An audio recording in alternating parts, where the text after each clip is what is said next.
Sponsored by Dave Stahl. It's time to get educated on your Second Amendment rights. Welcome to 2 full hours of Gun Owners Radio. Your hosts Dave Stahl, Joe Germisi, and Michael Schwartz will teach you about firearms, self-defense, and the laws that affect your rights to keep and bear arms. Visit gunownersradio.com with questions to learn how to become a sponsor of Gun Owners Radio and get involved. Together, we will win. Now here's your hosts, Dave Stahl, Joe Germisi, and Michael Schwartz on The Answer San Diego. Hey, everybody, welcome to Gun Owners Radio. Dave's not in because it's Mother's Day, and he's one mother of a host, so we gave him the day off. 11:70 a.m.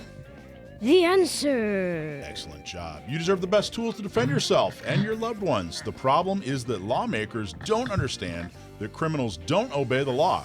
Gun control laws just make it harder for law-abiding citizens to protect themselves. So what can you do about it? Join a Second Amendment activist group like San Diego County Gun Owners. San Diego County Gun Owners makes activism easy. We connect you with other gun owners.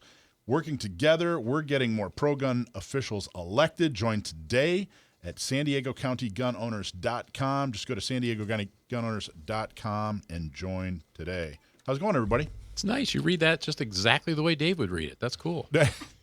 Well, that was a little better. That's a nice touch. I was a little better, wasn't I? All right, everybody. So Dave's off. He had to go do some important stuff, so we're all here. Joe, how's it going, man? I'm here. In spite of having a mother and being married to a mother, I'm still here. Yeah. And we have special guest, Phil. How you doing, man? I'm doing well. Thanks for having me. And what are we going to talk about with you a little bit later?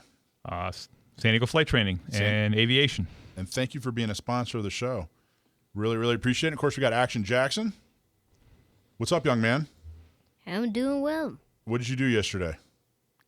Well, I had to wake up at like 7 o'clock for this. 7 o'clock? Yeah. And what did you do at 7 o'clock? Went to shoot an Escondido match. Nice. How did you do? You shot with your 9mm. Yep. And how did you do?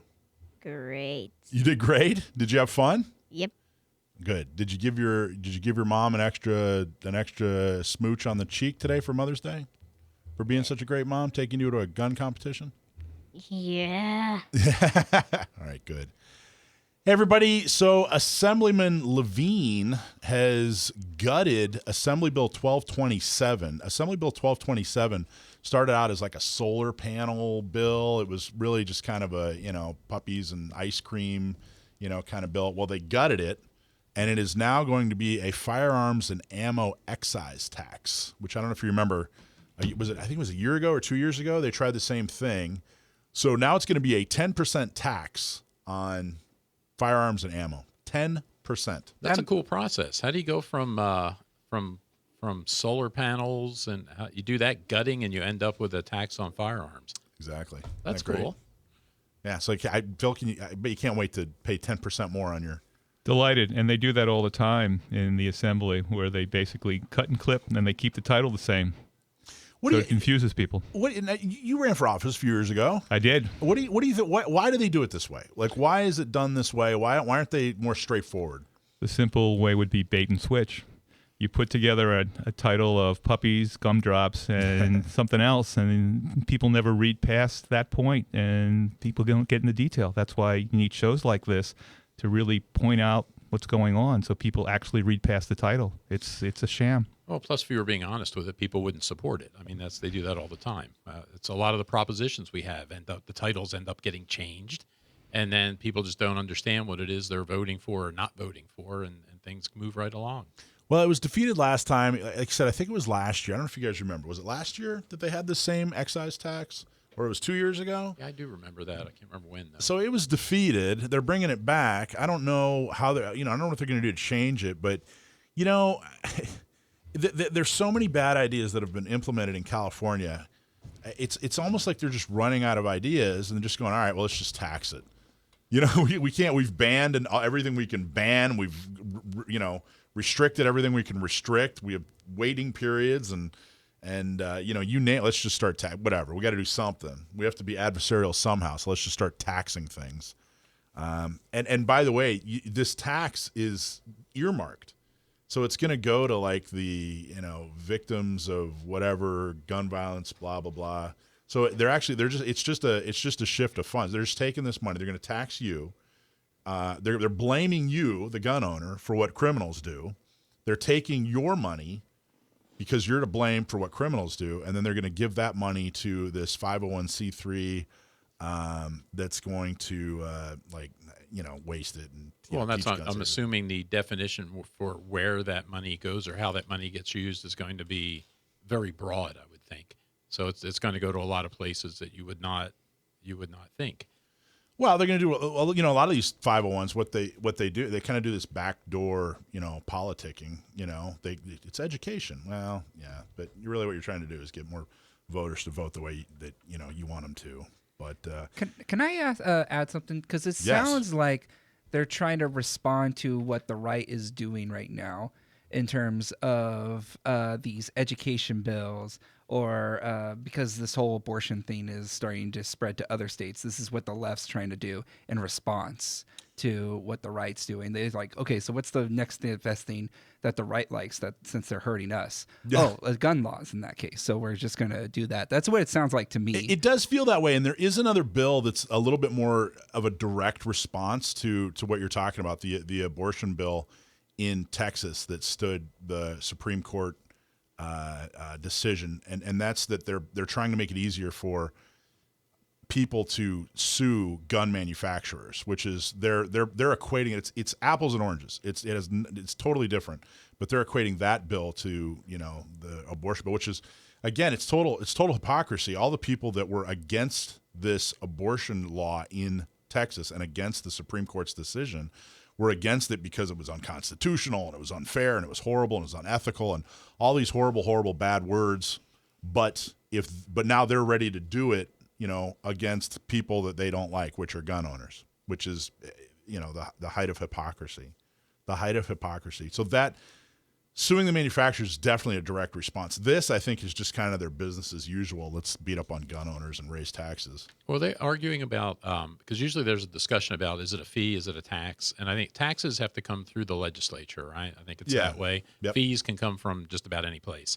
Is that a reasonable statement? Yeah, I think, yeah. So I think because this is a bill coming out of the legislature out here, this is officially a tax. Yeah. The result is the same. As a gun owner, you're still paying more for your purchases, and the money's being taken and going someplace that you probably wouldn't want it to go. But it's a 10% tax. Yeah, so that's what this is. 10% tax coming out of the legislature. Now, it hasn't passed yet. They just gutted and amended this bill, and the bill, again, did I lose it? It's 1227. Is that what I said it was?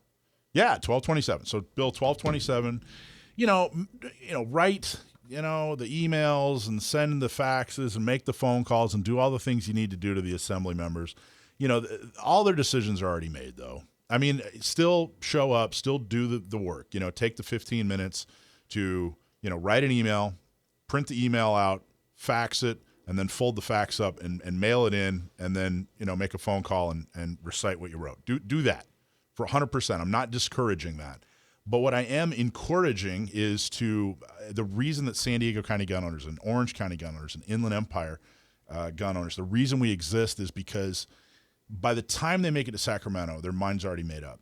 There's not much we're going to be able to do between now and whenever they vote to change anybody's mind. They're pretty much already made up. Maybe one or two might, swing here and there. I don't know. Maybe. But it is a Hail Mary. What we do by trying to get the right people elected, that's the ounce of prevention rather than the 50 pounds of cure. So please get involved, especially, what are we, 5 weeks away from an election? Yeah, and you never know, too, because the last thing that I thought was guaranteed to sail right through was where they wanted parents, they want school districts to require parents to disclose their gun ownership at the schools. And I thought for sure there's nothing to stop that. I mean, Newsom will certainly sign it. And that failed. So maybe this one will fail, too. Well, let's hope. Next, we have the mayor of Temecula. He's running for state assembly. We're going to talk to him next. So Matt Rahn is a great example of why it's so important to help local pro-gun officials get elected. They start local, and then they move up to state and federal position. Matt's the mayor of Temecula and is now running for state assembly. So more with Matt, maybe, next. If you have legal matters that involve firearms, then you need to call California's firearm lawyer, John Dillon. If you have any questions about red flag laws, gun registration, gun transportation, or maybe you need to know that your guns are California compliant. Call our trusted firearms attorney, John Dillon. John Dillon specializes in California gun laws. Call 760-642-7150 or visit his website at dillonlawgp.com. dillonlawgp.com. Truly, truly, truly one of the hardest working attorneys I've ever met.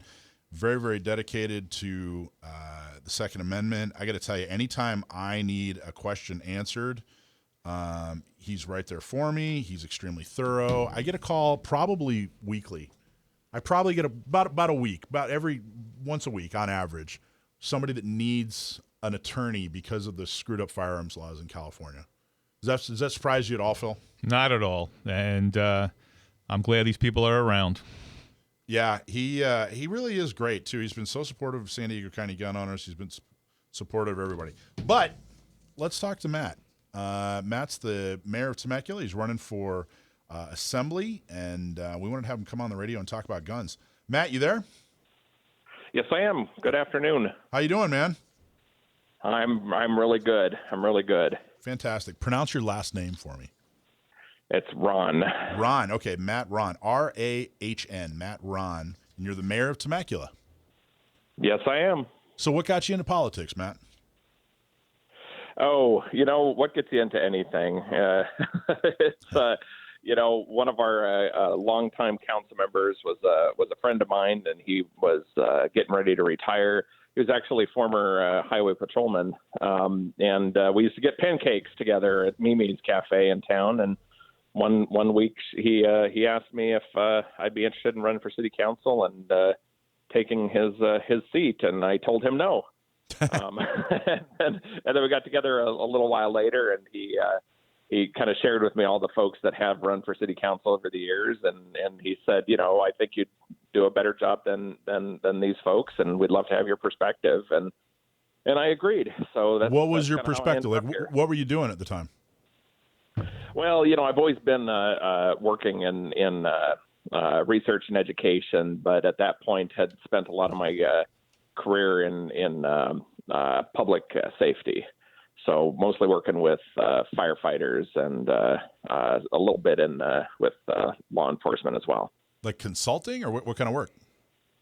No, so we actually so ultimately it led us to launching the first degree in the wildland urban interface firefighting in the United States, right here in Southern California. Yeah.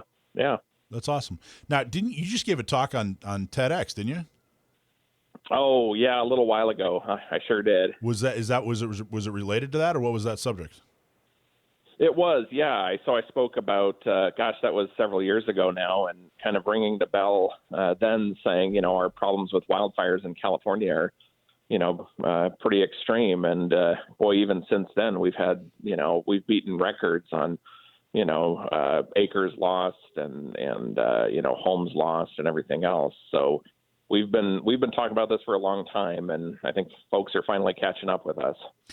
Okay, so under the Trump administration, you had Trump saying, "Hey, look, you need to manage the wildlife better. You need to rake the forests," and everybody made fun of him for saying that, but that's the official term. That's exactly what was missing. And then you had everybody in California that was running the government, mostly in the Democratic Party, saying that it's simply global warming. Period. It's global warming. Right. There's nothing else. There's nothing else that can be done. We just have to fix global warming. What's really causing all these fires? You sound like you're a legit expert. So what exactly is going on? I always equate it to several things. So the outcome of any incident is going to be based on four factors. One of those is definitely the land management. What has that land been used for? Is it overgrown? Is there more fuel in there than it is? Do you have, invasive grasses and other things that can create more of a flashy fuel, right? Land management is a huge, huge piece of the puzzle.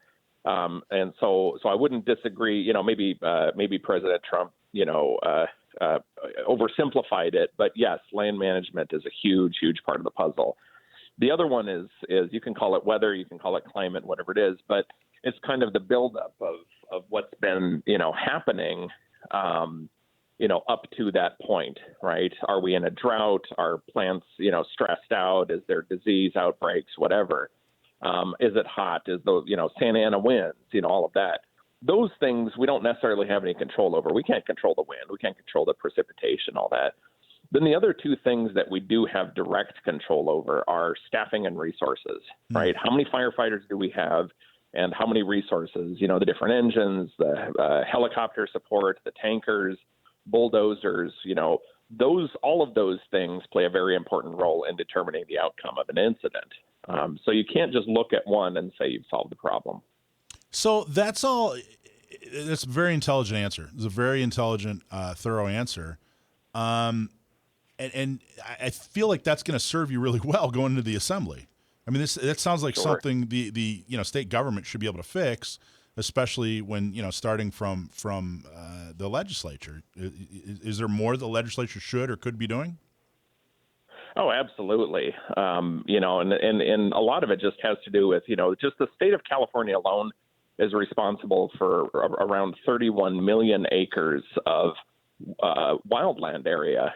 And we call it the state responsibility area, 31 million acres. I mean, when you start thinking about having to manage, that much land, it seems insurmountable, right? But I always tell folks, where we are today here in California is the result of 150 years of bad decision making, right? If you go back just to the 1970s, nationwide, we only burned about 3 million acres a year total. Today, California last year had one fire that exceeded 1 million acres all on its own. So these are just decisions that we've made over the years, whether it's, watershed management, whether it's, habitat protection, whatever it is. And we've decided that we're going to stop timber harvest and we're going to stop all of these practices that we had been doing for generations and all of the fuel built up around that. And then at the same time, we decided, hey, what we're going to do is we're going to put 5.1 million homes intermixed in this high-risk area as well. So how do you avoid that? I mean, that's how we got here. But how do you just have to do a better job of protecting the home? You're not talking about saying, hey, you can't, telling people, hey, you can't build houses here or there or whatever. No. I mean, we have to protect the constitutional rights that we all, think are very important, especially, when we talk about property rights. But it just means that we have to do things more wisely, right? I think the one thing that I would say is we don't have a code and a standard that is at the level that addresses the kind of fires we experience today, right? We just haven't been we're always sort of behind the curve, it seems like. So there's a lot of work that needs to be done, not just as far as the resources and the staffing, but also our code, how we develop, what materials we use, all of that needs to vastly improve. Now, is there like a state or an area of a state out there that you can that you can compare, that you can say, hey, if California had done what XYZ area or state had done over the last 20 years, then it wouldn't be as bad. And you can tell because you can compare, and they have fewer fires or they handle them better. Is there a comparison like that, or is California just too unique? Believe it or not, I would argue that California is much farther along. So you go back all the way to 1991 when the Oakland Hills fire happened.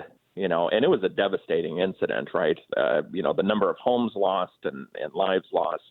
But it only burned, I think it was less than 3,000 acres total. And on our scale today, that's a small incident, right? And I think that was just the first real look at how our state is changing. And it was, a little over a decade later that we have, the Cedar Fire in San Diego in 2003, exceeding every, record that we had at that point. And it, reached close to 250,000 acres. And now that isn't even in, the top 10 largest fires in California's history, right? Wow. But I would say that California is far in front of this because it's been experiencing it much longer. I was just at a meeting in Las Vegas last week with the International Association of Firefighters and people from all over the country. And, even Boston has experienced, fires now, and they're trying to figure out how to deal with wildland fires. You've got Connecticut, states that you never would normally think would be worried about wildland fires. And I kind of, mentioned at this meeting, I said, I feel like you guys are where California was in 1991, wow. right, with the Oakland Hills fire. And so there's, a national need, not just California, but a national need. And so everybody's turning to California because they know how to fight wildland fires better than anybody does. So on the one hand, it sounds like, hey, we're doing great. But on the other hand, we could do a lot better. Yeah, absolutely. Right. There's always more we can do, and there's always more we're finding out. And I think the thing that we need to start focusing on, again, is the staffing and the resources, and being able to truly invest in a large scale management plan for the state of California. Everybody liked to. Oh, go ahead. Sorry. I was just. How long were you? You have served on Temecula City Council for how long now? 8 years. And what's the thing you're proudest of? What's your jewel in your cap that you're saying, hey, this is one of the reasons you should send me to the assembly? Oh, I mean, I'll mention two. One is when I first got on the city council, I said that the city of Temecula should have a strong higher education presence here, college and university. And during that period of time, we were able to help Mount San Jacinto College and Cal State San Marcos establish a solid footprint here and invest in, several 100,000 square feet of campus that just launched this last year. The other one I would say is traffic. I got a report that came across my desk several years ago that said our section of the I-15 was in the top 10 most congested sections of freeway in the United States. And I said, for a city of 115,000 people, we shouldn't be on that list.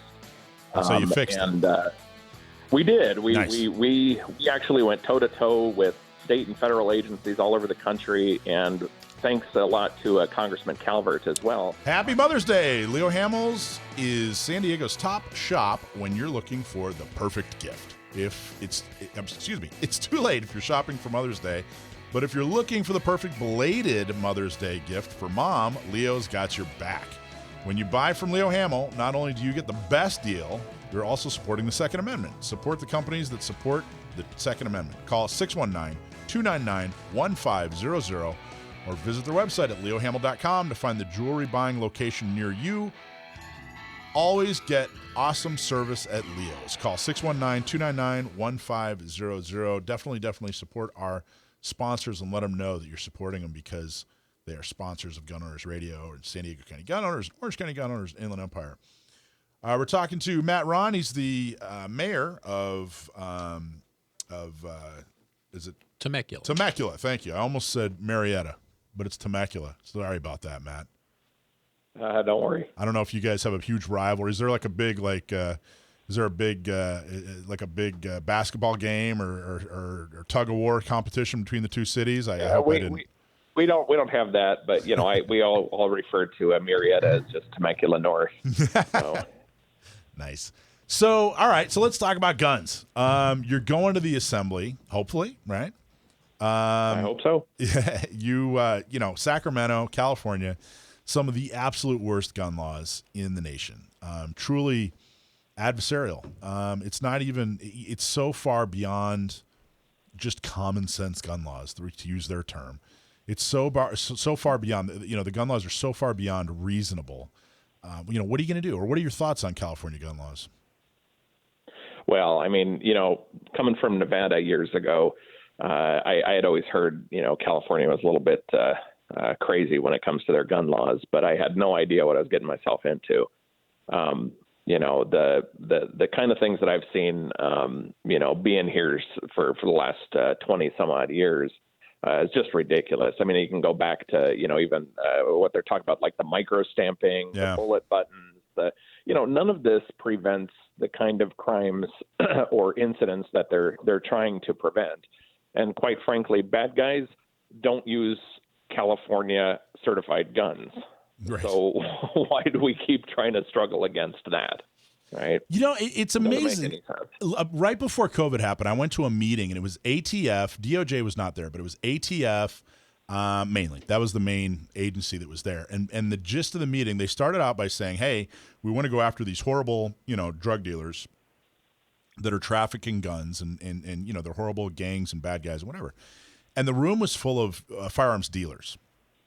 And everybody kind of shook their head. Yeah, we don't want drug dealers and gang members to, use guns illegally and obtain guns legally. And the rest of the meeting was all about the roster, which is what you're talking about. How the micro stamping and how to bust people for trying to buy a modern firearm, buy a firearm that didn't make it to the safe handgun roster.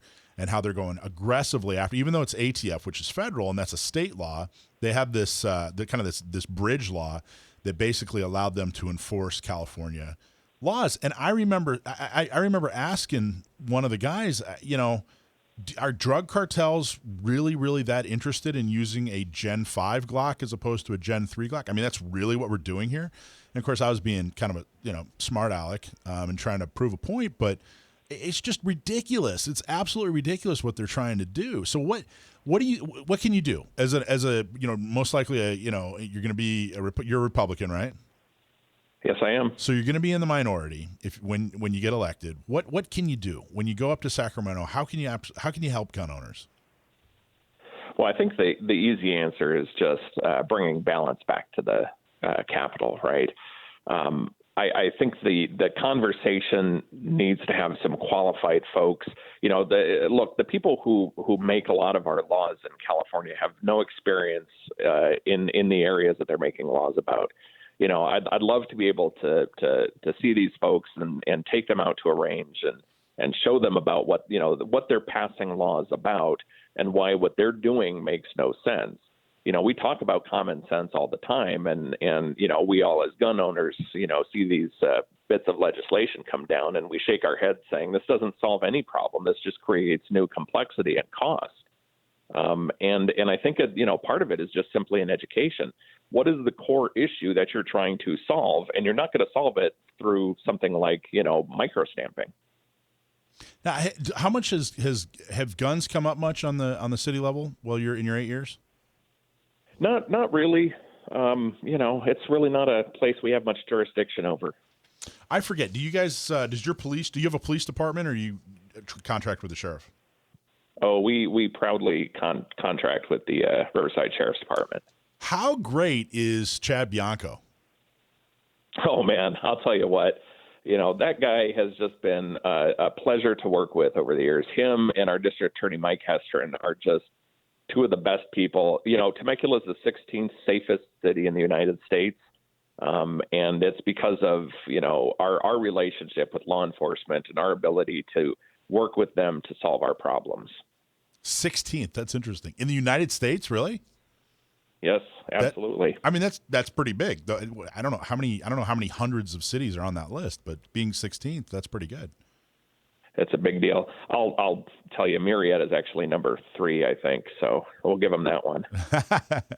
You should be more concerned with who's 15, and you should send a bunch of people over there to, I don't know, do some graffiti or pick pockets or something, and see if you can pull ahead. Right, little by little. So you guys don't issue on the city level. You don't have a police department. All your CCWs go through the county, and you guys, thanks to Sheriff Bianco, you guys have just had a huge growth in how many CCWs were issued. I think it was something like he's done something like 10,000 since he has been in the sheriff's seat. Do you think the world's a better place the more sane, trained, law-abiding people have a CCW? I do. Yes. Talk about why. Yep, it's an easy. Well, look to the other states who aren't as restrictive as California or some of the other counties here. And if you want to talk apples to apples sort of comparisons, start looking at the actual data that are out there that talk about, how CCWs and different gun laws, can be beneficial to public safety in your communities. And I think Riverside County in general, I think we're all better for it. How did you come to these conclusions? Did you grow up around guns, or did you kind of come to this opinion, as an adult, or what formed your opinions on the Second Amendment and guns in general? Well, a little bit of both. I mean, family was in law enforcement. My brother's currently in law enforcement. Grew up around it. Grew up in Nevada, which definitely has a different character when it comes to firearms there. And just a different acceptance, different understanding. If you hunt and fish and you do all those other things, you just kind of grow up with it. Now, do you have, so you're the front runner. Who are you running against, by the way? Is it an open seat? So this seat would technically be for Kelly Ciardo, who's running for the Senate. And so it kind of is an open seat. And then I'm running against Kate Sanchez out of Orange County. So Kelly is a Republican as well. So it's safe to assume it's a pretty Republican district? Very much so. Okay. Second highest in the state. So as long as everybody does what they need to do, which is donate to you and walk precincts for you and make phone calls for you, you're likely going to win. I hope so. Yep. Okay, good. So that's going to leave an opening in Temecula. Do you have somebody picked to that you're supporting to take your place, or how does that work? Yeah. So we have. So my seat would just sort of naturally expire at the end of this year, since my term is up. So if I don't rerun, it's going to be an open seat. The beautiful thing is the district that I'm in has some very qualified folks who have already sort of recognized that I might not be there next year, and have stepped forward. And there's one candidate in particular who I've been working closely with that very fond of. Who's that? Can't really release his name No? just yet. All right. Okay. So he's got to make some announcements himself. I don't want to ruin it for him because they don't. I think everybody will be. Temecula doesn't have a primary. He's Whoever you're talking about. The race is going to be in November, so he hasn't announced yet. Okay, gotcha. And Right. honestly, being a part of the minority party, I think one of the most important things you can do, because it's going to be very hard for you to really pass any legislation. Any Republican, it's going to be very hard for them to pass any legislation up in Sacramento. And I think one of the most important things for the minority party members to do is fill the benches. Make sure that there are people that reflect your views, particularly on the Second Amendment, that are running for school board, running for the city councils and that sort of thing, and really truly supporting their campaigns. I don't know if, honestly, I think if I had one critique for the Republican Party, Joe, and only one critique, it would be that they don't do enough of that. They don't fill benches enough. Is that something that you'll concentrate on? I don't know. Maybe you've been doing it already. It sounds like you're already working with somebody to take your place, which is great. But is that something you can commit to? Oh, absolutely. I think it's something we're all very committed to. There's been a history of Republicans, unfortunately, during campaigns and elections, creating these sort of circular firing squads where we shoot at each other rather than, other folks. And so it weakens the party, weakens the candidates, and creates opportunity. We need to stop doing that, work together, and make sure that we put the best candidates forward that can win, and bring people back. Our fastest growing, population out there is the decline to state or independent voters. Yeah. And we need to give them a reason to come back. I agree. I got to tell you, our organization in San Diego and of course, Inland Empire and Orange, I have a lot of conversations with decline to state voters who left one or the other party, usually the Republican Party, but they left one or the other party because the party stopped standing for the hard things, for the things that they care about, the things that matter to them on a day-to-day basis. And of course, in my bubble, it's the Second Amendment. But I absolutely agree with you on that. It's decline to state is in a lot of areas is the second biggest party. So anyway, what's your website, Matt? It's runforassembly.com. RAHN for assembly.com. Thank you so much for being on the show. Check out his website. And, election's right on the corner, so please help him. And thank you so much, Matt. Appreciate it, bud. Thank you. Appreciate it. Joe, knock, knock. Who's there? Gladys. Gladys who? Gladys Mother's Day, because you're talking to Jackie we're talking to Jackie from the Packin Momma Society next. All right. Here we go. Does it take too much time to clean your guns? Clean, lube, and protect your guns faster with CO1. CO1 CLP Plus is natural, non-toxic, and environmentally friendly. Clean your guns easier and faster. You'll also smell better, too, something that moms will appreciate. One and done with CO1. Ask for it by name at your local gun shop or get some on their website, CO1.com. That's CO1, the number 1.com. And it tastes good as well. There you go. Put it on your sandwiches. Yep. Yeah, brush your teeth with it, maybe. Okay, Jackie Johnson is, of course, it's Mother's Day, like we said. So we wanted to talk to the Packin Momma Society. And so we got Jackie Johnson to come on and join us and talk all about it. Jackie, you there? Hi there. Happy Mother's Day. Thank you. Thank you guys for having me on a special day. You bet. Well, thank you for taking time out of your Mother's Day to come and talk to us. So tell us what the Packin Momma Society is.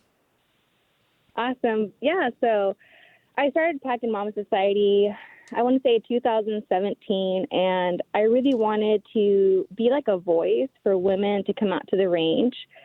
When I first started really getting into guns, there wasn't very many women instructors in the industry. So I thought, what the heck, let's go for it. And I didn't look at it like as a business at first. I kind of wanted to get, my friends and family just to come out to the range and really get them trained because, one thing is just to hand them, a firearm and be like, here you go shoot.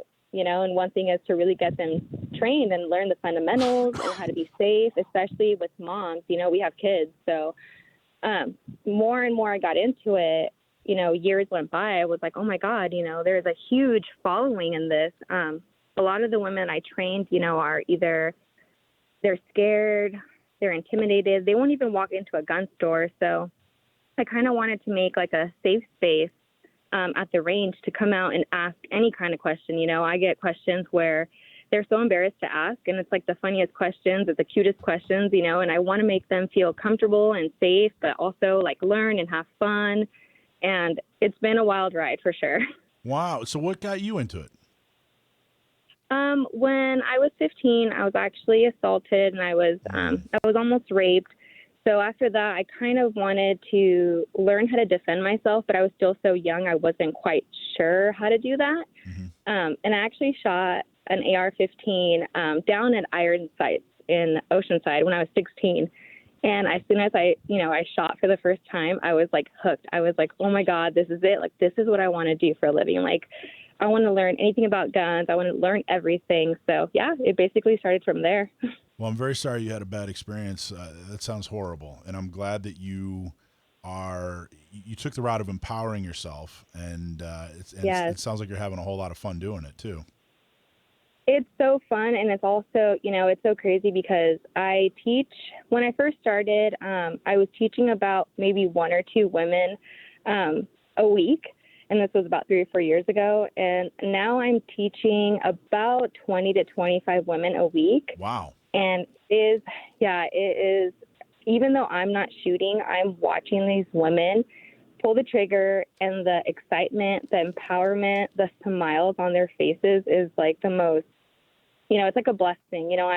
I'm so lucky I get to call this like my job, because if I could do this for free all day long, I truly would. So is it like a set curriculum, or is it just women who, hey, I want to learn how to shoot, and I'm at this level, and then you help them get to the next level, or how does it work exactly?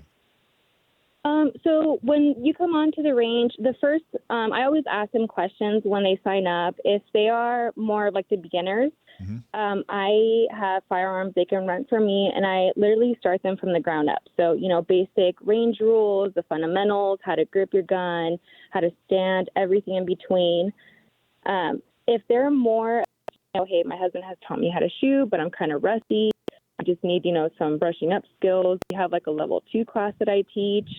When I first started, it was beginner. That's all I would teach. Now it's becoming such a trend for women to come out here, and I'm so pumped on that that now I'm offering about like 5 or 6 different classes. Oh, wow. I literally just started a all-women shooting club down at Rainbow Range. Yeah. So I'm super excited about that. We know Rainbow. They're awesome. Yeah, they're awesome there. Oh, I love them. So how did women find you? Like, how did is it just kind of all word of mouth, or how did all that happen? And do you only train women? No. So word of mouth also is always amazing, but social media, you can find me under Packin Mom Society. And then I don't always just train women. I do an event called Coffee and Calibers, which I call it's like a girls' day on the range. That one is women only. I do coffee and donuts, and we shoot and play games, for prizes. But I also do like CCW prep classes. I do a lot of date nights, which I have like husband and wives come out. So it just depends what you're looking for. But yes, I do train women, I train men, and then I also have a class called Momma and Cub classes. And I do children how to truly respect the firearm and be safe. That's awesome. What age do you recommend?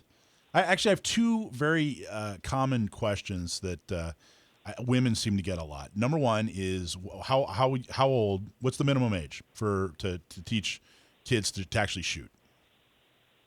It's such a personal question. For me as a mom, I have 4 kids. So to me, I honestly think my daughter, she started actually shooting. I taught her how to shoot when she was 4. But that's, like I said, personal question. Everybody's different. But I honestly, on the range, I want to say the maturity level is around 10 and up, I would say. 10 and up. All right. When did you, Jackson, Yeah. when did you start shooting? How old were you? I was 8 when I started shooting. You're 8, but you're really mature for your age, right? You could say that. Yeah. And what are you, 9 now? Yep. You're like 9 going on 40, buddy. So you're very mature for your age. Thank you. Yeah. Down, though, enjoy. And then here's the other question that women get a lot. Shooting while pregnant. Do you recommend, what do you recommend women that are, while they're pregnant, should they go to the range, or is there a cutoff, or what's your advice? Obviously you always want to ask your OB, but me, I was shooting. I had my daughter, my 4th. I was 25 weeks, but I was doing this at least once or twice a week. So my OB definitely recommended after 25 weeks, that's when their hearing starts to really develop. So after 25 weeks, I did stop. It was hard, but obviously the baby comes first. So like I said, though, ask your OB. Yeah, that's good advice. So what's like the most moving story, or what's a really rewarding experience you've had with one of your students, or tell a quick story about something that you think about and smile. I've had so many. Actually, this is like kind of my favorite one to tell because it's such a good story. I had a lady. She was 87. She came out because she was terrified her house had actually broken into. They tied her up. And the 2 individuals, they actually had robbed her place. And when she was tied up, they told her, "We'll be back for you, Grandma." So then after that, she got in contact with me. And the first time she came out to the range, I swear, she couldn't even load the gun. She was terrified. She was shaking. 3 weeks later, she bought her own shotgun. She came out to the range. Like I said, the first time she came out with her own shotgun, she was still kind of trembling, opening up her bag. She was like, "You know what? I haven't even touched it."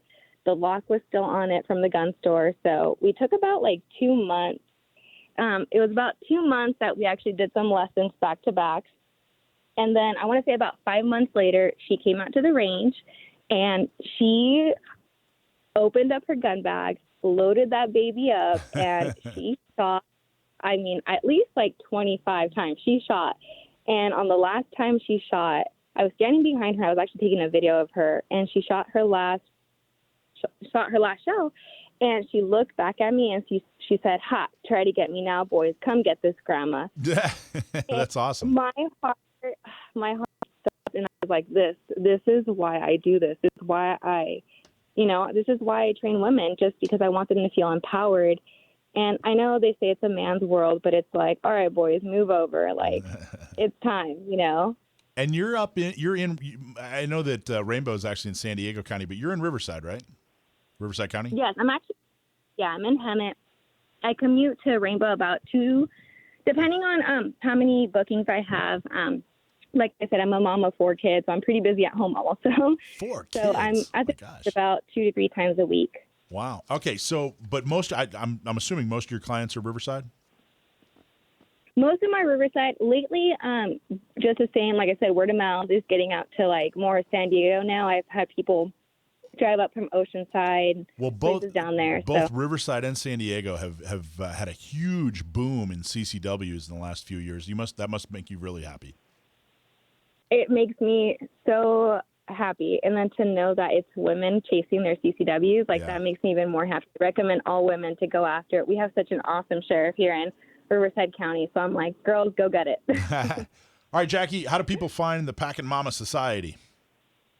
Yeah, you guys can find me on Facebook under Packin Mom Society, or like I said, I always put my personal phone number out there. Reach me if you have any questions, especially my girls. I know they get nervous going to the gun stores. I always tell them I'll go with you, so just give me a call or a text. I know it doesn't. It's nobody has to twist your arm to make you go shopping at a gun store, do they? No, not really. What's your one last? Oh, there's the music. Well, thank you so much, Jackie Johnson, Packin Momma Society. Happy Mother's Day. Thank you, guys. Yeah, thank you. Thanks for taking time. If the Biden administration has its way, we will have a ministry of disinformation. More accurately, not to be spreading disinformation, they have proposed a disinformation governance board to combat the dissemination of misinformation. Could this be a response to the Democrats' increasingly dismal prospects in the coming 2022 midterms? Nah, they wouldn't do that. More after this.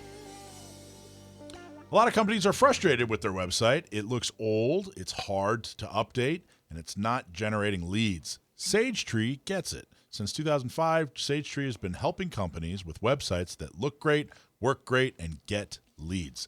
Stop being embarrassed by your website and get one that you're proud to share. Contact SageTree today to get a website that makes the phone ring. Getting started is easy.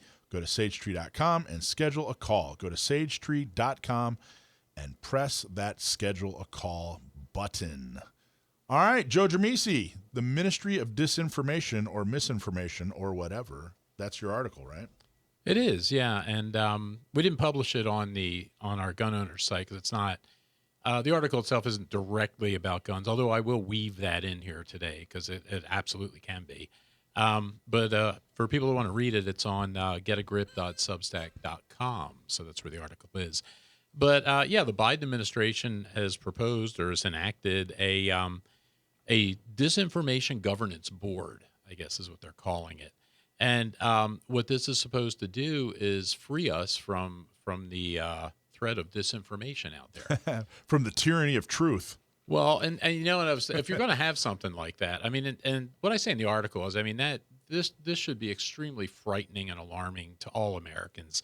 No matter what your political views are, the idea that the government is going to decide now what you can see and what you can't see, what's real or what's not real, what's information, what's disinformation, and that should be a really alarming thing. And not enough people, I think, are alarmed about that.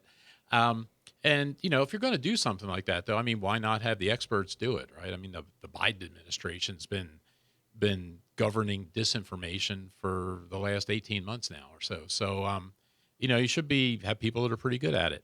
The person that they... So that you're saying they're really good at disinforming, so they'll recognize disinformation when they see it? Or at least deciding what it is and what it isn't. Yeah. So, again, the person they've put in there, I guess, is to head this up is a woman named Nina Jankowicz, who... again, herself is, and not to get, how do you not get like that? I was going to say not to get real political about it, but I mean, she's pretty much like everybody that gets associated with that current administration. I mean, this is what most people would call a far left extremist type person. If you look at her writings and things that she talks about, videos of her, on that you can find online. She actually did one one guy that I read a lot of on the Powerline blog, a guy named John Hinderaker, whom I've been reading for about 15 years now, just did a little piece on her. And he had a video clip of her doing this little song and dance thing. And, he had some issues with the crude language and stuff. But I have to say, she's got a fair amount of talent for an entertainer. To head up a group that's supposed to determine what's real information and what isn't, I don't know. Someone that, says that what CRT is used by the Republicans now to manage emotions, I think is what she was saying, something like that. Manage emotions. Yeah. So in other words, CRT we all know is not real. That would be misinformation. CRT is critical race theory. Right? Critical race theory, yes, the thing that does not exist that yet is being pushed throughout the school system.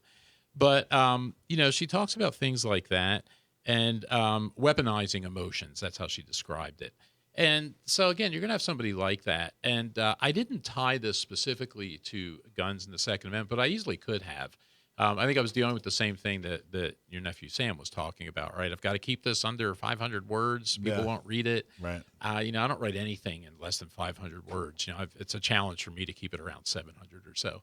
So I didn't really tie that in, but you easily could. I mean, as gun owners, we've been dealing with disinformation for the last 30 years or 40 years anyway, at least, coming from the government and all sorts of different places. To have, and you could see the problems it causes for gun owners and for the Second Amendment. You can see how how things are mischaracterized and twisted just because of the information that's out there. I mean, even listening to the last guest that we were talking to, who's running for assembly, who was saying, that it's an education problem because the laws they write just don't make any sense. They don't address the things that they're supposed to be addressing. And I guess unless you put it in context, if you look at it from the view that, well, no, they are certainly addressing the problem they're trying to address. Where you have an issue is the problem they're trying to address is not crime. It's not public safety. The problem they're trying to address is Americans owning guns. That's the problem they're trying to address. And if you look at it in that context, it's not that they're not educated. They know exactly what they're doing. And the laws that they write are intended to hinder Americans from owning firearms, basically. And, just making it harder to buy firearms, make it harder to own firearms, make it harder to use firearms. And so the article you wrote, what's if like in 2 sentences, what's the scariest thing? You know what I mean? Like if someone reads the article and walks away, what should they be terrified of? I think the fact that the government is actually doing this, that we can have a government body that's specifically named, the Disinformation Governance Board, that's specifically chartered to decide what you can see and what you can't see, because that's a huge problem in this country right now. What are they actually going to be able to do? Are they really going to what are they actually going to be? What power do they have? Well, that stands to, I guess, be seen here, because it's being challenged. There was at least last time I looked, there were 20 different states. I think they were all pretty much red states that were challenging this now, saying that you can't do this. This is illegal. It's not constitutional. You can't have the government decide what the American people can see, what they can't see. So I assume the way you would go about doing this, social media has got to be a big thing. And it's already been in the news that they've been trying to pressure, probably pretty successfully, they've been pressuring Twitter and Facebook and those platforms to not have things. Like President Trump, for instance, is banned from Twitter. Okay, so now someone's decided. Well, not anymore. We'll see. Thank you, He may Elon. come back. But, someone's decided now that, okay, this person's political views, this is a president of the United States, a former president, and, okay, his views now are misinformation, and so you can't hear them. I mean, that should be frightening, because you can't have a democracy or a representative republic, which is what we have, but you can't have a free people in that kind of government if people aren't free to see information, if people can't debate ideas, if one side can't throw out, okay, we believe this is why, and then the other side can't come back and say, well, we think you're wrong because of this. If I'm not allowed to hear that, how can I possibly make decisions? How could we possibly pick representatives to govern if we're not allowed to do that? Well, and it's crazy to think that in order for Twitter to, in order to protect a First Amendment right, Twitter had to be privatized. An individual had to take it. Wasn't the government that stepped in and said, hey, we're going to defend and preserve people's rights. It was some billionaire who stepped in and said, hey, we're going to preserve and defend rights, which is crazy to think about. That's a 180 of what it's supposed to be. Yeah, and well, what's been in the news the last couple of months anyway was that there were reports of the administration trying to pressure these organizations to do that, and from the reaction of a lot of these organizations, you have to think that they were reasonably successful. But the idea that they're coming out and doing this officially is just terrible, and Americans should be alarmed. It is alarming. And even if they have no power on year 1, by year 10 or 15 or year 20, if this goes into effect, they're going to have a lot of power. Everything is little bits and pieces. That's how they accomplish this stuff. Phil Thalheimer's up next. He's going to talk about the San Diego Flight Training International School that he runs. Looking forward to talking with him more. Hey, Mike, did you see that story about Boeing's new invisible plane? I did, but I just can't see them taking off. All right, maybe Phil has some ideas on that next. Have you ever dreamed about becoming a pilot? Make that dream come true at San Diego Flight Training International. We are excited to welcome San Diego Flight Training International as our sponsor. Learn to fly. Start the adventure of a lifetime in the heart of San Diego, right at Montgomery Field. Getting started is easy. Give them a call at 858-569-1822. Learn to fly with SDFTI. Call today, 858-569-1822. And from San Diego Flight Training International, we have Phil Thalheimer. How you doing, man? I'm doing well, and I'm delighted to be here. Thank you. Yeah, thank you. And thank you for being a sponsor. Very much appreciate you supporting the show. So tell us a little bit about your school. Well, we opened up in 1989, and we've had the same management and same mission from the beginning. We do only one thing. We train people to fly. We take them from zero time on to all the way up to the airlines. Oh, wow. And everything in between. So somebody walks off the street, says, hey, I want to learn how to fly. They can work them way up from a Cessna to a 747? Well, we can't. We basically take them to the point where they go to the airlines, and the airlines train them where they want to go. Yeah. So I describe it as we handle basically K through 12 education, and then when you get to college, you pick your major. What is the most misunderstood thing? What do you want people to know that they probably have wrong about learning to fly? I think the most misunderstood thing is they believe it's really so difficult, and you have to have perfect physical, perfect eyes, perfect this, that, and the other. I mean, I always harken back to a guy walked in a number of years ago who was a navigator on a B-17, so you can get his age. I mean, he was in the late 80s, and he always wanted to fly. And I told him, go out and get your Federal Aviation Medical, and we'll teach you how to fly. And we did. He got his license. I don't think he ever flew by himself, but he wanted to be in the front of the plane. And so, and we've taught people as young as 14, 15, all the way up to somebody in the middle 80s. Wow. And now, which was more helpful to the industry, Pink Floyd's learning to fly or Tom Petty's learning to fly? I'm just kidding. Well, I'm kind of a country guy, so I'll go with Tom Petty. All right, fair enough. How did you get into flying, Phil? I've always been that kind of person. I'm sure you know about it. Who the kid who was at the airport, stood at the fence, looked at the sky. I say people have a kind of a flying gene. They may not become pilots, but nobody who doesn't have that gene ever gets in an airplane. It's just something about it that's almost existential.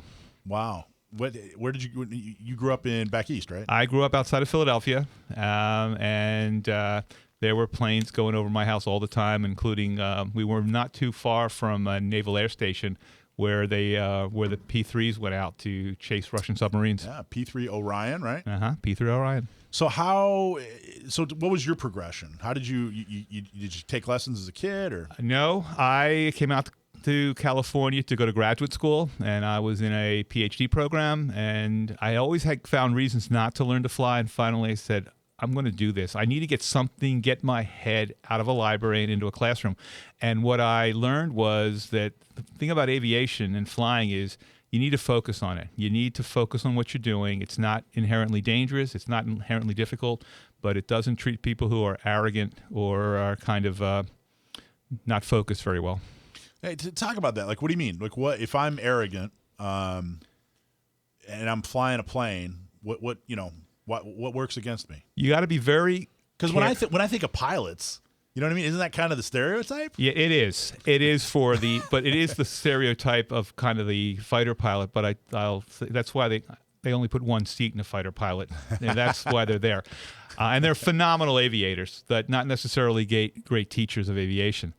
What I mean by that is you have to understand the limits of what your limits and the limits of your equipment, and you really need to stay ahead of the airplane, stay focused on what you're doing. There's no place to pull over. The CHP isn't going to come and bail you out.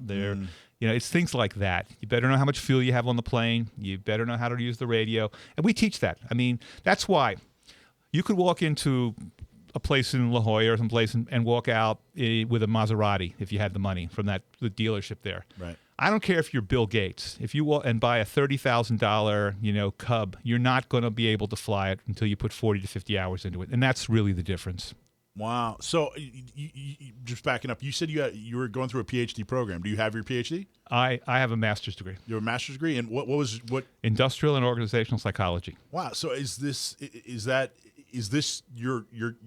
what you applied it to, or do you have?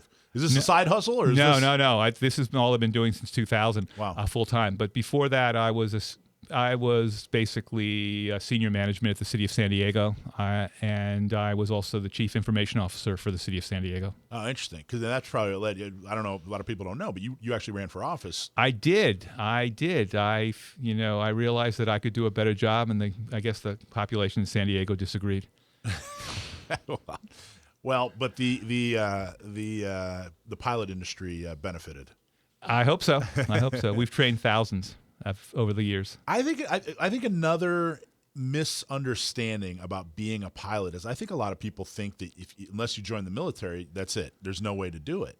And that I think that's completely false. That is completely false. And there was an article in the Wall Street Journal about 6 or 7 years ago, and it talked that very issue. It talked about that during World War II, they would send thousands of airplanes to a target.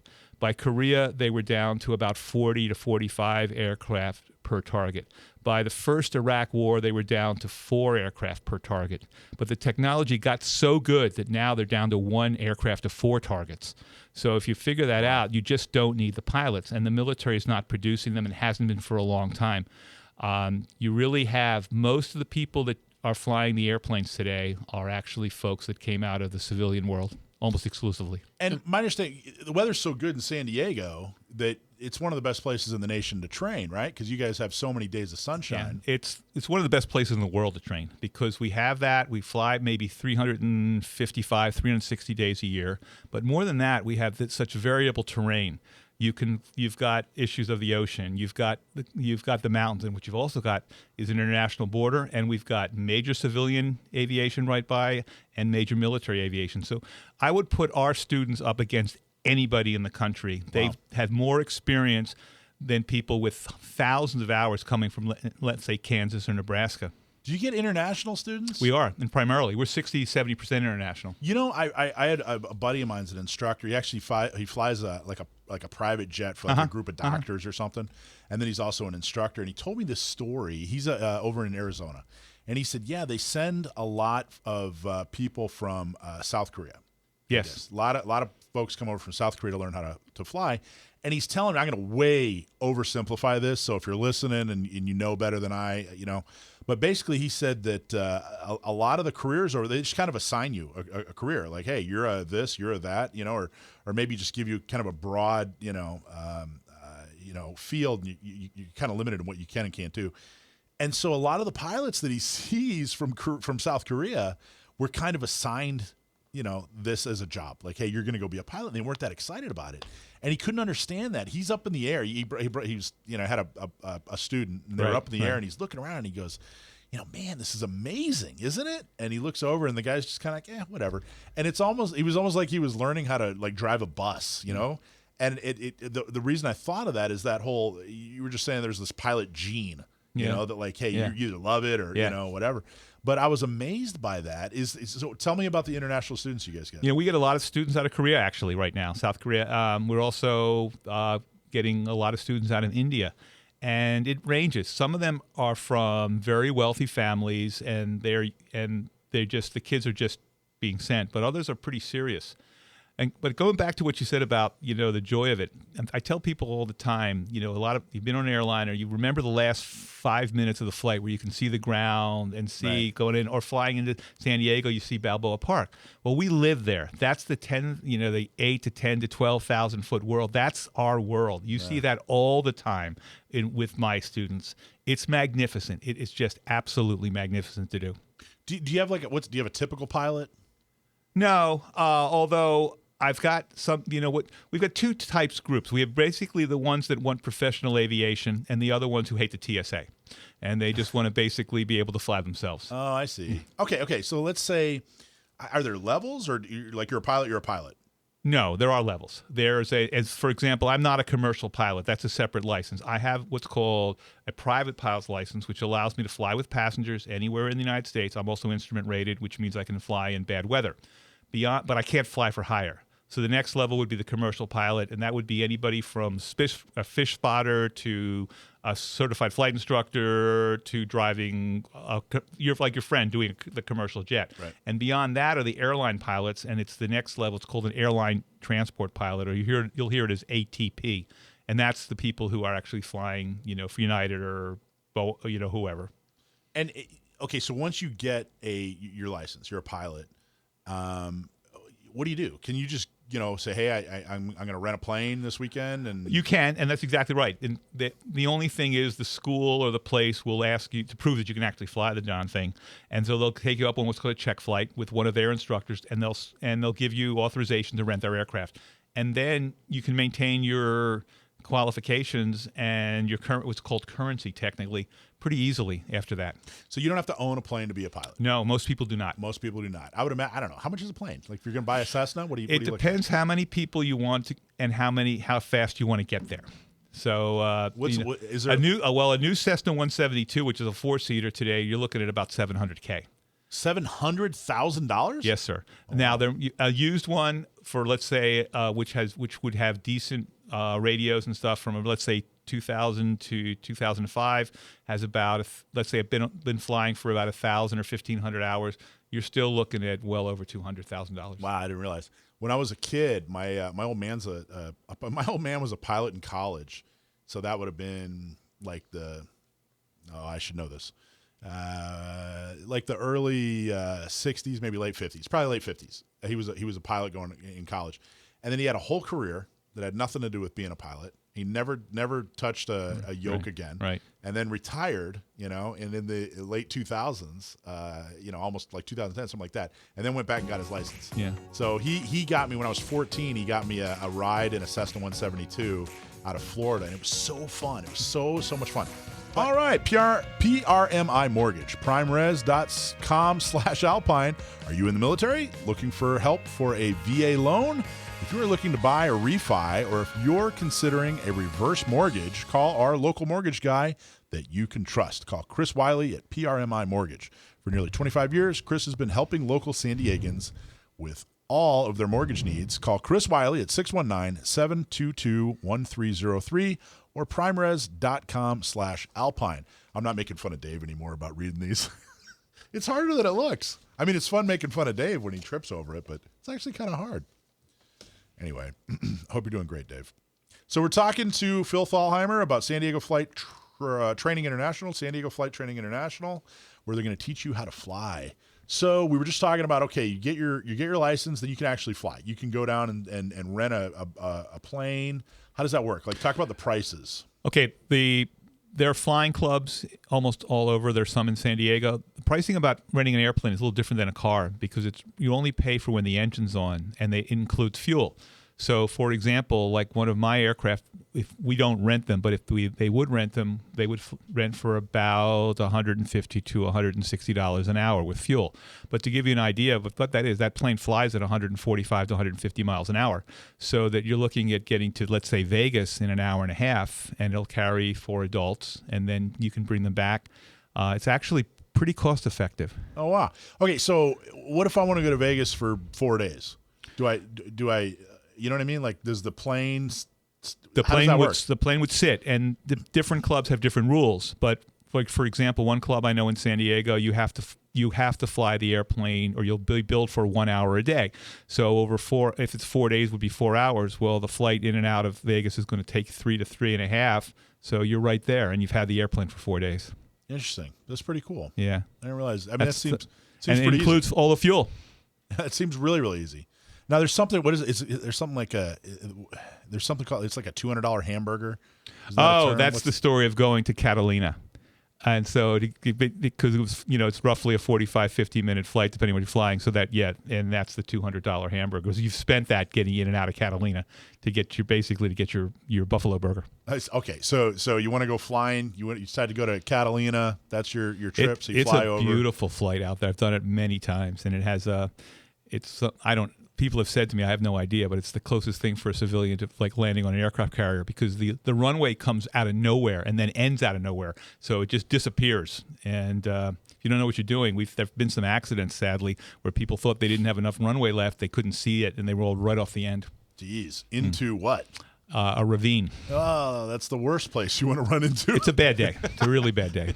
I think a ravine is only second to a mountain, I think. Yeah. Either way, you don't want to run into either of those. Right. What do you see like when you're flying over the ocean like that? Do you see? Can you look down and see sharks and whales? I think in all my flying over an ocean, I think I've seen a whale for real once. What's like the most memorable flight? What's a flight where that you just think like, oh man. I used to do this by myself, and I'll state up front. I don't have I can't fly by myself. I lost what the required medical. I still have a license, but I can't fly what they call pilot in command anymore. And many years ago, when I was single, I would take an airplane up early on a Saturday morning, right up the coast here, and I would basically put the bottom of the airplane in a cloud and keep the top of it out of a cloud. It is patently illegal. And I'll say to do that, but I had a blast. It was such a transcendental experience to see the wings cut the cloud like that. And above me was clear, bright sunshine, and below me was the cloud. Unfortunately, it was long enough ago that any kind of statute of limitations long expired. There you go. In case anyone's listening. In case anybody from the FAA is listening. The FAA. What's the relationship? There seems to be a relationship between pilots and firearms. Is that fair to say? Most of the people that I've been around and in my school and other places, they all are very pro Second Amendment. Yeah, and I think it's my theory. I'm going to see what you think, but my theory is that the type of person who's flying an airplane is the type of person that's probably fairly self-reliant. And that goes hand in hand with having the most effective self-defense tool known to man, which is a firearm. It seems like it's the same person, the same woman, the same guy. There's a very much of a survival, of an independence, of being free. You want to choose where you go. You want to fly when you want to go. There's that part, and there's also it takes skills, and it both takes skills. So people want to learn to be good at this. And there both is at least a belief there's a relative edge of danger. So you really don't want to take this lightly. Everything in aviation, as well as in my experience with firearms, is you want to take the best training you can, and you want to be as safe as possible. Is a firearm kind of standard equipment when you're going flying, or not really? No, not really. Not that I'm aware of. Is there a fire? Is it the AR-7 was actually created for pilots? Is that right? I don't think so. I think the Israelis used it with their in the 80s with their Air Force for a while. I don't think it was created necessarily for pilots. I think it was created for a survivalist because it's small and fairly accurate. Yeah. You can back it all into the into the stock. It's all about weight and space in a cockpit. It's interesting. You ever been to the? I'm going to ask you this. Of course, you've been to Oshkosh. Have you been to Oshkosh? Once. Just once? Once. Okay, now I'm actually surprised. Do you remember what year? Oh my goodness! It would have been maybe 90. 90? I went in. Was it 90? I might have been there in 90. It might have been 89, 90. My dad took me, and I feel the same way about Oshkosh that I feel about, frankly, basically Miramar, the air show. Been there, done that, got the T-shirt. Not that exciting. Not that. I get you. I live around airplanes. That's not where I want to spend my social time. Well, that's where I learned in Oshkosh was where I walked through a C-5 Galaxy, which was at the time the biggest airplane in the world. And the guy, I don't know. The Wright brothers' flight could take place inside the C-5. That's what I was going to say. That's what I learned is that the Wright brothers' first flight was shorter and than the cargo. Lower than the cargo space. Yeah, that's hilarious. Yeah, that's awesome. And then I saw a jump jet too. That was cool. It must have been like 88, 88, 89, something like that. But man, I was a teenager. I was with my old man. It was fun. Oh, it's a flying building. The plane's enormous. And then I don't know if you got down to, I guess it was Brown Field, when that big Russian transport, I don't know, the Antov something with the 8 engines and 40 tires or something. I mean, that's even bigger than the C-5s, closer to C-7. It's like the C-17 size. These planes are just flying buildings. It's just, they're enormous. That was in San Diego at one point? Yeah. What were they doing? Air show. Oh, okay. All right. That makes sense. All right. So if I want to learn how to fly, what am I putting aside? What do I got to stuff the piggy bank with? To basically get your private pilot license, which would allow you to fly in good visible weather with passengers, you're looking about $11,000. I tell people plus or minus 10%, depending on your skill set. And you're looking at about 50 to 55 hours of actual time in the cockpit with about 25 to 30 of ground instruction. Okay, so that's a little pricey. That's not, I don't have that in my pocket, but we it's wouldn't not that expect bad. you to. We wouldn't expect you to. Very few people pay it up front. We have lots of students who basically what I call pay by the drink.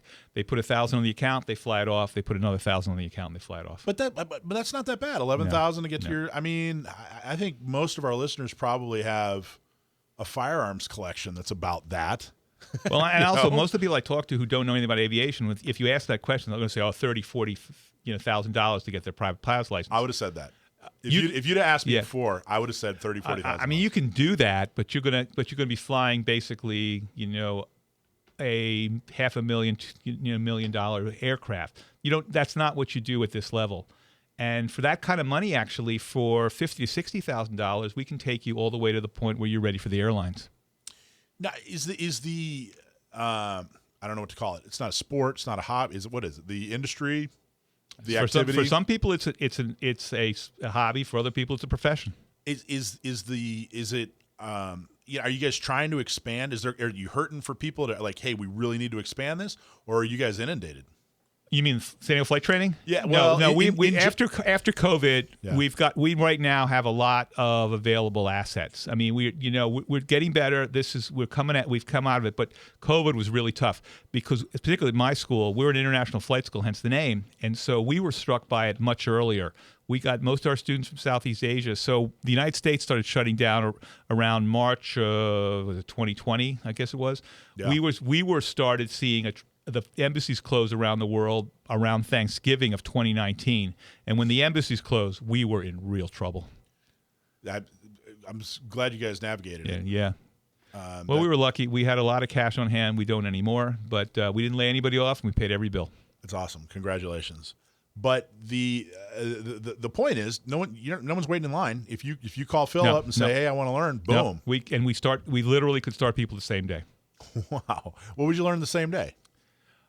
You'd get your first flight, introduction to the aviation. We'd probably put you in a simulator. We may even put you in an airplane if we don't have a scheduling conflict.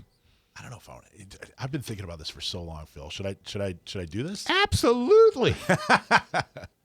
What do you guys do? Helicopters too? No, we're purely fixed wing. But there's a very good helicopter school in the field. I love the guys. They're called Corporate. They deserve your business. I have zero interest in a helicopter. That looks terrifying.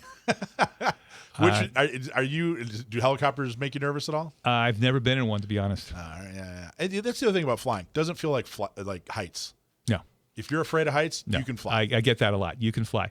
I tell people about the safety issue, and I say, if car accidents were as uncommon as aviation accidents, you'd hear about them all the time. You just don't. The reason you hear about aviation accidents on the news is because they're so uncommon. Interesting. So you're safer than driving a car? Yes, I think you are in many ways. Statistically, much safer than driving a car. What do you think the future of aviation is? Is it growing? I think it is growing. I think the future of aviation is going to be automation, and there's a push for, and I I don't know how they're going to get there, but to electrify the airplanes. I mean, there's a big push now to use batteries and solar.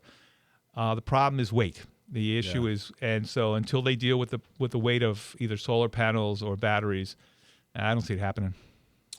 It also feels like, I mean, it's 2022. We were promised flying cars, back in the 80s, right? Kelly's nodding her head over there. Yeah. I feel like we're getting closer and closer to that, conceptually. Yep, we are. There was an article about it this week. They're coming out. There you go. Look at that. It's almost like I read. We live in a time where the mainstream media and politicians are trying to eliminate your ability to defend yourself. California's gun roster only stops you, the law-abiding gun owner, from having the newest, safest, most reliable handguns. The assault weapon ban only stops you, the law-abiding gun owner, from having the most popular, easy-to-use rifle to protect yourself and your loved ones. The high-capacity magazine ban only limits you, the law-abiding gun owner, from having more than 10 rounds. Criminals and the government don't have that limit. Help us restore and defend the Second Amendment. Hit the like and subscribe button and share the show with your friend. Go to gunownersradio.com, gunownersradio.com. Or if you want to watch us on YouTube, go to youtube.com/gunownersradio. Sign up for our newsletter, and you'll get an email about once a week to let you know what's everything that's going on. So, all right, welcome back, everybody. Now it's time for everybody's favorite segment, Stump My Nephew. This is where we found out that my nephew, Sam the Gunman, is extremely good when it comes to gun trivia. So we have him on every week, and if you send in a question, if we use it on the radio, we're going to give you a hat or a shirt. And if you actually stump my nephew, we're going to give you something special. I think what we're doing is if you stump him, we're giving you a couple of tickets to Gun Prom, which is coming up on June 18th. If you haven't bought your tickets for Gun Prom yet, please do. Go to gunprom.com, gunprom.com, June 18th, 5:30 p.m., doors open at the Town & Country down in Mission Valley. Come join us. Last year we had darn near 1,000 people, and this year I think we're probably going to have about the same amount. You'll get to meet Action Jackson. You're coming, right, bud? Definitely. You got your tuxedo picked out already? Yep, and bow tie and shoes. Very nice, very classy. And are you bringing Chase, your pooch? Yep. Yep, and you're bringing Mom, Kelly, right? Mm-hmm. Excellent. All right, well, there you go. Gunprom.com. All right, Stump My Nephew. Sam, you there? Yeah, how are you guys? Good, man. How are you? Not bad. Hey, we were just one of our sponsors, Phil Thalheimer. The sponsor is actually San Diego Flight Training International, which is a flight training school. So we were just talking about flying for a couple of segments. Did you listen in? No, I wasn't listening in, but that sounds interesting. Yeah. Well, I was telling him that you're a pilot. How long have you been a pilot? How long have I had my license, or how long have I been training? Both. I've had my license since I was about 17, so like 5 years now. But the first time I ever took a flight in a small airplane, I think I must have been 6 or something. Yeah, I think I've seen pictures because your old man's a pilot, right? Yeah. Your old man's a pilot. You have 2 grandfathers that were pilots, right? Yeah. Yeah. One military and the other civilian. Right. And an uncle that's not a pilot. And an uncle who's not a pilot. But he did stay at a Holiday Inn Express lounge. Yeah, I was telling Phil about your grandfather Gideon and how he was in, what was the movie? The documentary was called Above and Beyond. And talk a little bit about Gideon. He was one of the American volunteers who chose to risk legal penalty and go abroad to Israel to fight in the War of Independence for the new state. Yeah, because he was a pilot. He was a P-51 pilot, if I remember correctly, right? He was in the war. So that would have been 1948. World War, yeah. Yeah. In Israel. Did you say you saw the movie, Phil? I read the book. Yeah. So do you remember the name Gideon Lichman? I remember the name Gideon. I don't remember the rest of it, but it was based on one of the books called Zenica, which talks about the growth of the Israeli Air Force. His grandfather Gideon was an absolute character. What was the Robert Duvall, Great Santini?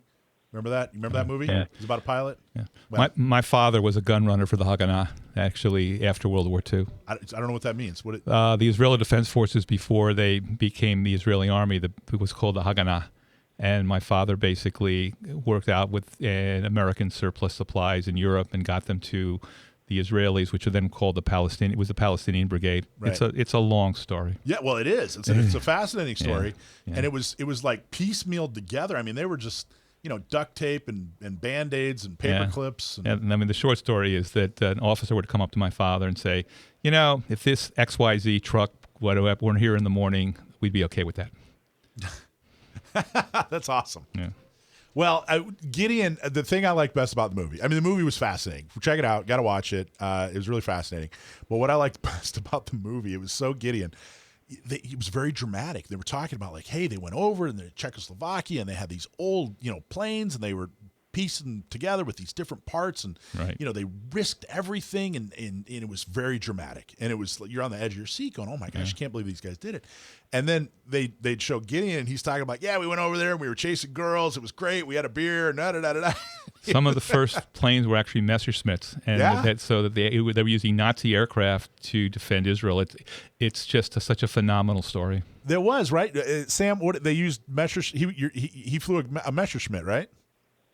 Yeah, a variant thereof. The story behind it is more complicated, but that wasn't the question, was it? No, it's not the question. All right, let's get to the question. You're right. Okay. Phil, you want to take the question? Sure. What was the purpose of a padlock key gun? Mike from Benino. Oh, excuse me. Mike from Benino asks, what was the purpose of a padlock key gun? Padlock key gun. That's kind of a deep cut. Back in the 19th century, the 1800s, if you were a jailer in the Old West, you needed some way to make sure that the person you were handling in the jail cell didn't try to pull a fast one on you and try to escape or try to attack you, whatever. And so there were these, I think they're really rare. There were these keys that worked as single-shot little pistols, I guess you could call them. And the idea was that you would, when you were locking or unlocking the cell door, you would always have the ability to shoot the occupant should the need arise. Or, of course, something like that would be useful, I guess, for a night watchman at some kind of a secure building, sort of double purpose. That's impressive. Very good. Nephew. It's my nephew. You want to read the description there? Sure. I mean, he's almost verbatim. But A padlock key gun was used by jailers in the late 1700s and early 1800s to unlock the padlocks that secured cells and as a single-shot defensive firearm. They were approximately 35 cal. Exactly right. So those big honk. You remember that? It was like I don't know, like a pirate movie. You had those big honking padlocks that were, like I don't know, like 10 inches by 10 inches. You had a key, and that key was so big it just doubled as a 35 caliber gun. It was a single shot 35 caliber gun, and if any of them stepped out of line, boom. Impressive. Nice job, man. So 22 years old. How long have you been on the show now? 3 years now, I think. Coming up on 3 years. I swear he's missed, every week he's on, I swear he's missed like 3. He's missed like 3.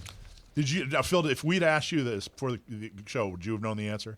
Not if my life depended on it. All right, Sam. Good job, bud. As always. Thanks. Thanks very much for having me on again, as always. Yeah, you saved me a couple tickets to Gun Prom. Are you coming this year? I don't think I'll be able to, unfortunately. That sounds like a yes. Awesome. I'll have to. There's two kinds of people. There's people that agree with me and the undecided. Sounds like Sam's undecided right now. That's certainly one attitude with which to approach life. Sam, awesome job, man. Thank you so much. Thanks very much. Thanks everyone for listening. Good night. All right, so it is. We got a couple more minutes. I'm going to do a quick mic drop. Mic drop. So last week, Marnie Van Wilpert, who's the city council member for San Diego, and Mara Elliott, who is the city attorney for the city of San Diego, put out this huge press release congratulating themselves and patting themselves on the back for using the regulation that they championed and passed that essentially prevents people from home manufacturing a firearm. They call it a ghost gun law, or that they're preventing ghost guns, but that's not true at all. It's not what they're doing. What they've done is they've completely stopped and criminalized your ability to home manufacture a firearm, not for sale, not for use as a crime, but as a hobby, is something that you do in your spare time with your own tools for your own use. Now, they finally have used this, but they really, really had to thread a needle to do it. There was a guy who was being pursued by cops. He decided to take him on a high-speed chase. He threw his gun out the window. It was pretty bad. Rather than prosecute him for the various felonies that he could have been prosecuted, the city attorney took the case and prosecuted him under this misdemeanor, and decided that, hey, you know what? The gun he had was manufactured illegally and not in the manner that's required. Therefore, that's what we're going to hang him on. And he got a whopping 43 days in jail. So you got this criminal who was committing crimes, who ran from cops, who had an illegal firearm that he illegally made, that illegally had no serial number on it. All that's state law, and they decided to go after him for the misdemeanor just so they could prove a point, because their useless law was just sitting there doing nothing. I think they should both step down. They should both resign from office. It is the press release that they put out and the statements that they put out, extremely irresponsible and frankly dishonest. That's your mic drop. Mic drop. All right, everybody. Thank you so much for listening to the show. Awesome job, Action Jackson. Thank you, Phil. Thank you, Joe. Subscribe to our show and give us a 5-star review. You can find us on Apple Podcast, Google Podcast, YouTube, and Spotify. And please, please, please support all our great sponsors, particularly Phil Thalheimer. I think you should make the decision right now. It's not quite the new year, but make a mid-New Year resolution to get your pilot's license. I got to tell you, I'm seriously thinking about it. It was really exciting talking to you. I really enjoyed it. Thank you. So thank you all our great sponsors: San Diego County Gun Owners, Orange County Gun Owners, Inland Empire Gun Owners, the Dillon Law Group, PRMI Mortgage, Sage Tree Digital, Seal One, Leo Hamill Fine Jewelers, and of course, San Diego Flight Training International. Dave Stahl, we'll see you next week. Thank you, Joe Dramisi. Thank you, me, Sam the Gunman. Awesome job, Action Jackson, and of course, the maestro himself, Brendan Thomas. See you all next week. Gun Owners Radio, 96.1, 1170 AM. The answer.